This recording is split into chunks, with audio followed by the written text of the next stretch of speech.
Thanks for watching Living Local. We are back here at one of our favorite places, Johnny D, with Chef Jamie. How you doing this morning? I'm doing good, thank you. Good.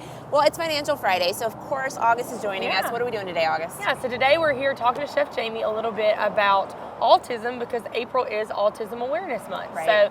So, we're excited to talk to Chef Jamie about her personal story and, learn a little bit more about autism and, some of the different signs and things that you can look out for. And then later we'll be talking to Nicole, who is a professional in the field, and tell us a little bit about some of the different therapies and things that she does to help those with autism. Okay, well, cool. Well, I'm excited. So obviously, Jamie, you have been very vocal about kind of your experience. I feel like you've helped a ton of people. Yeah. So your son has autism, right? Yes.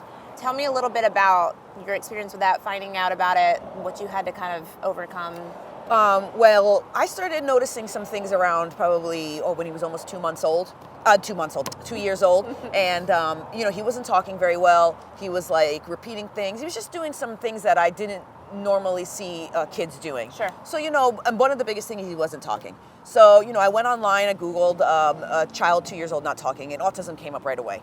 And I was looking at the signs, and it was like, doesn't make eye contact, has few to no words, and does some of the things that they said. I was like, I didn't personally experience that with James because, like, when I called his name, he turned and looked at me. Sure, he was looking at me, maybe not all the time, but I didn't think anything of it. And then, it took me a few months after that, but then finally I went and got him evaluated, and it turned out that he was put on the autism spectrum. Sure. So, but the biggest things with him that he wasn't talking. He was like lining a lot of things up.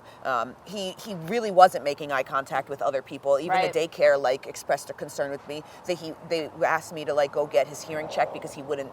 Every time they said James, he wouldn't turn his head to it was like he didn't hear them. So I thought maybe something was wrong with his ears. So they were trying to gently push me into getting evaluated, and it turned out that he is autistic. And since then, we've been just doing a lot of therapies, and one of the first therapies he actually got was with Nicole from Young Talkers for speech therapy. We ended up doing feeding therapy with her too. And that was one of the most impactful therapies, I think, that helped change James into a path of to get healthy. The speech or the feeding therapy? The feeding. Now, what is the feeding like? So feeding therapy, because James was eating goldfish, French fries, and waffles and milk. That's it. No water and a lot of juice. No water.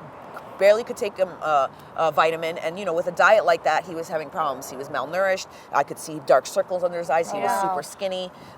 He was having digestive issues. He was irritable because of the digestive issues, and he just was having a lot of trouble. And I was working with, the doctor had recommended Miralax, which was making everything worse. Right. So finally, I got him into feeding therapy with them, and it was a slow start. And at first, I was like, this is weird, and the therapist was like, you have to trust the process. Sure. And within a few weeks, he was eating, but I worked with him a lot at home. Like, if he had success with blueberries, we went home and we ate blueberries all week. And it took him 2 hours sometimes to eat 5 blueberries. I would cut them in 4, but we did it. We pulled through, and he eats everything now. I mean, my trouble now is keeping the refrigerator stocked. Yeah. So that was like, I'm wonderful. Yeah, I'm very I excited. didn't even know that was, a common thing. Yeah, it's a lot of know. kids. It's a lot of kids, and I think that's one of their biggest issues because it leads to they talk about gut health and how important it is, and all the other problems that it brings. And I didn't realize, I never realized how important gut health was until we worked with James. Yeah. And it helped us so much with his everything. So I'm excited for Nicole to speak to you guys and kind of talk to you about the process and everything, because it could help so many people that they don't even know that therapy exists. How old is James now, and how's he doing? He's 9. He's doing fantastic. He's so sweet. And next month we're gonna, this month we're gonna do the stories that we always do. So I'll be sharing his story, and a lot of other kids on the spectrum. So people learn a lot about autism in April, and it's an opportunity for people to listen. And so we kind of do what we can. And I raise some money here for SOS and Champion Autism Network. So it's exciting. Just lead with love. That's the best thing I can tell people. Just be kind and sensitive to each other's feelings and everything. And I think, I love that. If people want to find these stories, are they online? Or they're going to be on our Facebook page for Johnny D's. Yep. Okay. Well, I'm excited to go chat with Nicole and hear all about her services. Thanks so much, Jamie, for thank coming you. to chat with us. Well, let's go. We'll see you over there.